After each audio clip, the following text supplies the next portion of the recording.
Please subscribe, like and press the bell icon. कव्वे का घोंसला था और दूसरे पेड़ पर चिड़िया अपने बच्चे के साथ रहती थी। वो दोनों पड़ोसी थे। चिड़िया कव्वे के पास आती है।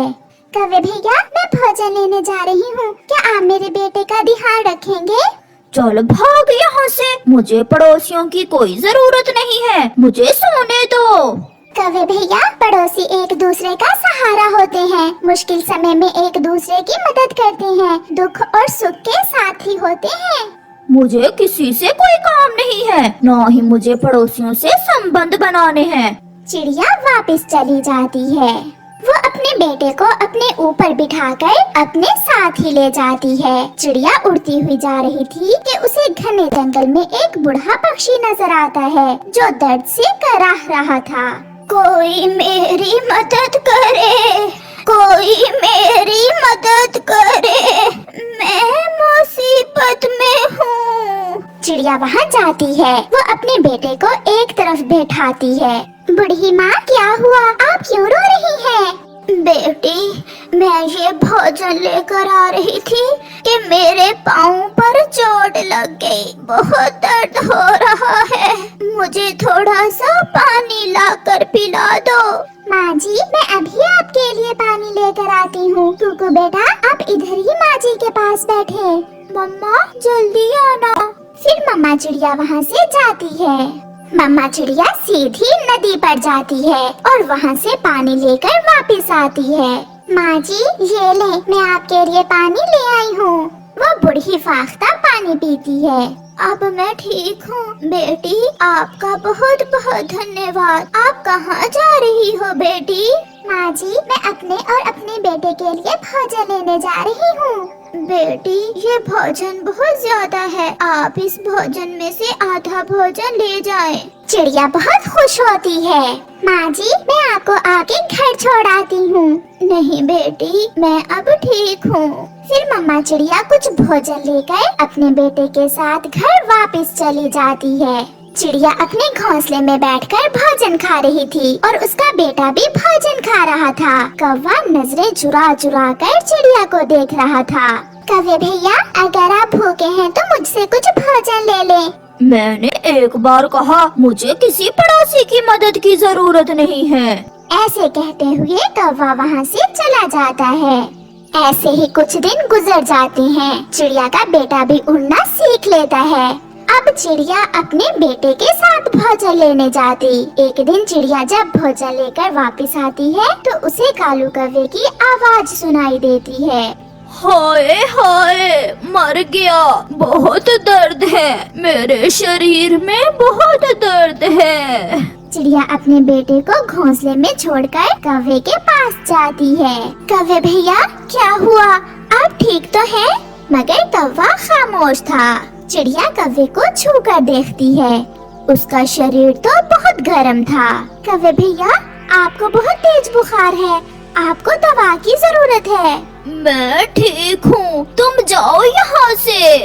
आप जो भी कर ले, मैं आपको ऐसे छोड़कर नहीं जा सकती। मैं अभी आपके लिए दवा लेकर आती हूँ। मैं चला जाऊंगा दवा लेने। ऐसे कहते हुए कौवा उठने की कोशिश करता है मगर गिर जाता है। आपकी तबीयत ज्यादा खराब है, आप चाहे मेरी मदद ना करना, परंतु मैं तो आपकी मदद जरूर करूँगी। फिर चिड़िया वहाँ से उड़ती है। चिड़िया बहुत तेजी से उड़ती हुई बुलबुल डॉक्टर के पास जाती है। बुलबुल दी, मेरे पड़ोसी कौवे को तेज बुखार है, आप उसके लिए दवा दे दें। चिड़िया, मेरे पास बुखार की दवा खत्म हो गई है, कल तक आपको दवा मिलेगी। बुलबुल, मेरा दोस्त बहुत तकलीफ में है, वो मर जाएगा। तो फिर पहाड़ों से काले फूल का रस ले आओ और उस फूल के रस के 2 कतरे कौवे को पिला दो, उससे कौवा ठीक हो जाएगा। ये सुनकर चिड़िया समय जाया किए बिना वहाँ से उड़ती है। चिड़िया सीधी पहाड़ों पर जाती है। वहाँ काले फूल उसे मिल जाते हैं। चिड़िया एक काला फूल तोड़ लेती है और वहाँ से वापस उड़ती है। कौवा अपनी आंखें बंद करके लेटा हुआ था।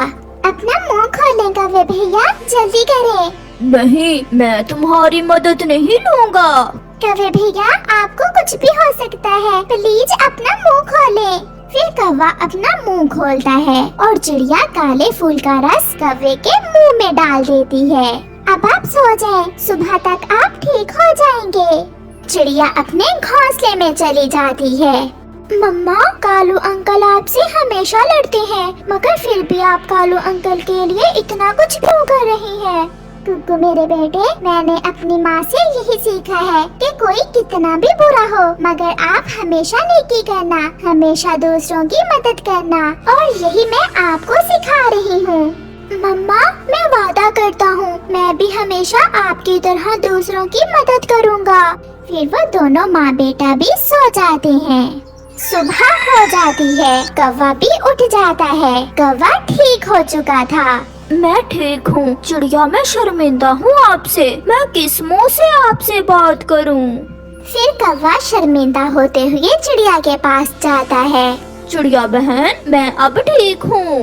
कौवे भैया, मैं न कहती थी कि दवा पीने से आप ठीक हो जाएंगे। चिड़िया बहन, आपने सच ही कहा था कि पड़ोसियों को एक दूसरे की मदद की जरूरत होती है। प्लीज मुझे माफ कर दो, मैं अपने व्यवहार पर बहुत शर्मिंदा हूँ। कौवे भैया, अगर आपको एहसास हो गया है तो कोई बात नहीं। हाँ, मगर अब याद रखना, हम सबको एक दूसरे की जरूरत होती है, क्योंकि अकेले जीवन गुजारना बहुत मुश्किल होता है। चिड़िया बहन, चलें एक साथ भोजन लेने जाते हैं। फिर वो सब भोजन की खोज में चले जाते हैं। प्यारे दोस्तों, इस कहानी से हमें सीख मिलती है कि हमें अपना व्यवहार आसपास के लोगों से हमेशा अच्छा रखना चाहिए, क्योंकि क्या पता कब हमें किसी की जरूरत पड़ जाए। आपका धन्यवाद। आज कालू कौवा बहुत भूखा था। वो सुबह से इधर उधर उड़ रहा था, मगर उसे अभी तक कुछ भी खाने को ना मिला था। अब तो सारे पक्षी भी जान गए थे कि उसे हमेशा मांग कर खाने की आदत है, इसलिए अब कोई भी कालू कौवे को भोजन न देता था। यार कबूतर, बहुत भूखा हूँ, कुछ खाने को उधार दे दो, मैं वापस कर दूंगा तुम्हें। चल भाग यहाँ से, पहले ही तुमने मुझसे बहुत उधार लेकर खाया है। कालू कौवा निराश होकर वहाँ से चला जाता है। वो उड़ता हुआ पहाड़ों की तरफ निकल जाता है। वहाँ उसे कोई आवाज सुनाई देती है। कौवा उड़ता हुआ उस आवाज के पीछे पीछे जाता है। कोई है जो मुझसे जादू लेगा, कोई है जो मुझसे मेरा जादू लेगा।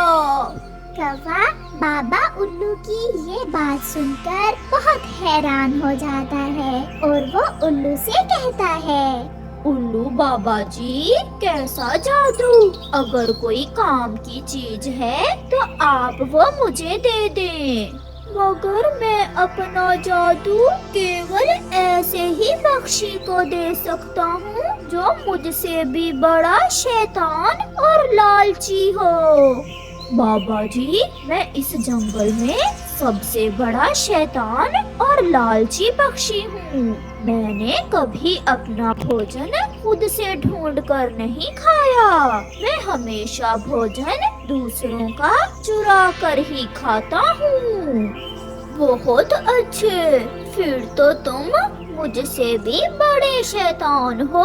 ये लो, इस मटके में जादुई पानी है। तुम किसी भी पक्षी को इस मटके से पानी पिलाकर इस पर मंत्र पढ़ोगे तो वो तुम्हारा नौकर बन जाएगा। उल्लू बाबा जी, जल्दी से मुझे वो मंत्र बता दें। अंतर मंतर जंतर शू, हो जा मेरा नौकर तू। ऐसा कहते ही वो पक्षी तुम्हारा नौकर बन जाएगा। ऐसा कहते हुए वो उल्लू वहाँ से गायब हो जाता है और कौवा खुशी खुशी वो जादुई मटका उठाकर जंगल में वापस आ जाता है। सामने उसे चिड़िया बैठी हुई दिखाई देती है। मैं सबसे पहले अपना ये जादू इस छोटी चिड़िया पर ही आजमाता हूँ। ऐसा सोचते हुए कालू कौवा चिड़िया के पास जाता है और उससे कहता है, चिड़िया चिड़िया, मेरे पास ठंडे झरने का पानी है, क्या तुम पानी पियोगी? ठंडे झरने का पानी तो सभी को पसंद था, इसलिए चिड़िया कौवे से कहती है, हाँ कौवे भैया, मैं तो पहले से ही प्यासी हूँ, मुझे पीना है पानी ठंडे झरने का। तो फिर लो, मेरा ये मटका लो और पी लो जी भर के पानी। चिड़िया कौवे के मटके से पानी पी लेती है। जैसे ही चिड़िया मटके से पानी पीती है, कौवा अपना मंत्र पढ़ता है, अंतर मंतर जंतर शू, हो जा मेरी नौकर तू। जैसे ही कौवा ये मंत्र चिड़िया पर पड़ता है, चिड़िया को एक चक्कर सा आता है और वो कौवे से कहती है, कौवे आप बहुत अच्छे हो, आज से आप मेरे मालिक और मैं आपकी नौकर, मैं आपके सारे काम किया करूँगी। मालिक जी बताइए मैं आपके लिए क्या करूँ? ये सुन कौवा बहुत खुश होता है और चिड़िया से कहता है, जाओ और मेरे लिए अपने घर से भोजन लेकर आओ, जल्दी जाओ। फिर चिड़िया तुरंत वहाँ से जाती है और अपने घर से बरसात के लिए जमा किए हुए भोजन में से कुछ भोजन लाकर कौवे को दे देती है। ले मालिक जी, भोजन आ गया, आप मुझे कोई और काम बताइए। अब तुम जाओ और बेरी के पेड़ पर मेरे लिए एक घोंसला बनाओ। मालिक जी, मैं अभी आपके लिए बहुत सुंदर सा घोंसला बना देती हूँ। ऐसा कहते हुए चिड़िया वहाँ से चली जाती है और जाकर बेरी के पेड़ पर कौवे के लिए घोंसला बनाने का काम शुरू करती है। चिड़िया को वहाँ घोंसला बनाते देखकर कबूतर वहाँ आ जाता है और चिड़िया से कहता है, चिड़िया तुम्हारा तो पक्का लकड़ियों का घर है, फिर तुम ये घोंसला क्यों बना रही हो?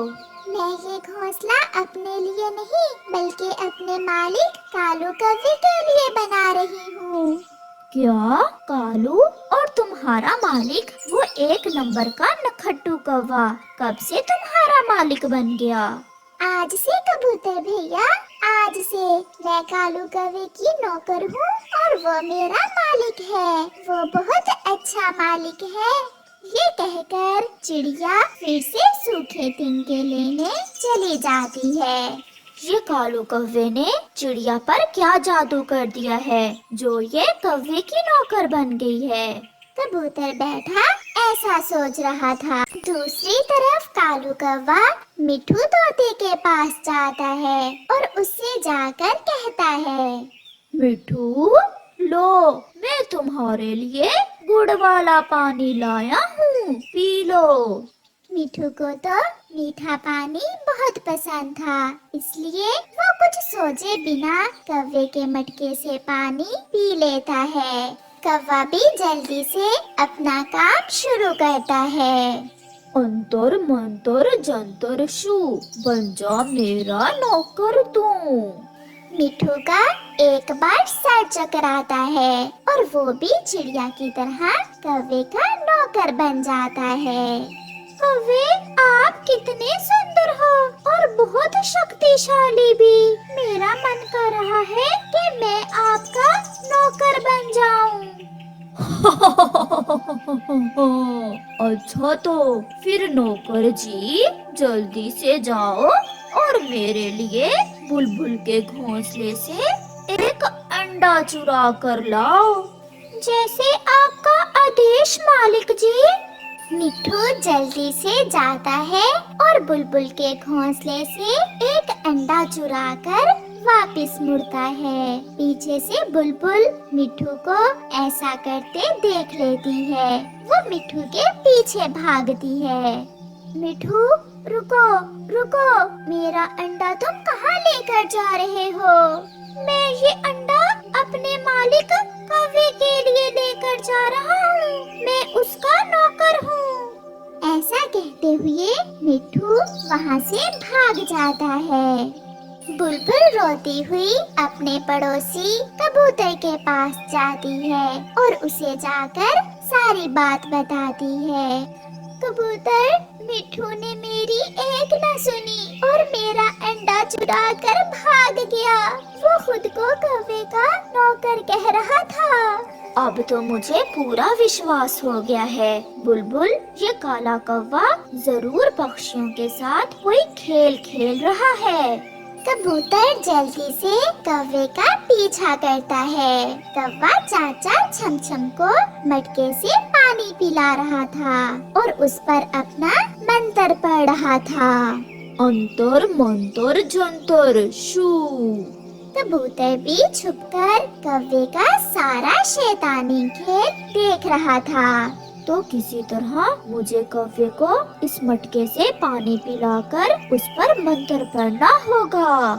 रात हो जाती है और कालू कौवा भी अपने नए घोंसले में जाकर सो जाता है, जो चिड़िया ने आज ही उसके लिए बनाया था। वो जादुई पानी वाला मटका अपने पास ही रख लेता है। आधी रात को कबूतर चुपके से जाता है और कालू का मटका उठाकर वहाँ उसी तरह का एक और मटका रखकर वहाँ से भाग जाता है। कल सुबह मैं इस कालू के बच्चे को मजा चखाऊंगा। सुबह हो जाती है। कौवा भी अपना मटका उठाकर किसी नए पक्षी को अपना नौकर बनाने के लिए निकल जाता है। वो एक पेड़ पर बैठ जाता है। उसे ये नहीं पता था कि कबूतर ने रात को उसका मटका अपने मटके से बदल दिया था। अब तो आहिस्ता आहिस्ता सारे पक्षी मेरे नौकर बन जाएंगे। कौवा ऐसे सोच रहा था कि कबूतर भी अपना मटका लेकर वहाँ आ जाता है। कालू यार, मेरे मटके में नारियल पानी है, क्या तुम नारियल पानी पियोगे? हाँ, मुझे नारियल पानी बहुत पसंद है। लाओ थोड़ा सा नारियल पानी मुझे भी दो। फिर कौवा कबूतर के मटके से पानी पीने लगता है। कबूतर को वो मंत्र अच्छे से याद था। Please subscribe, like and press the bell icon.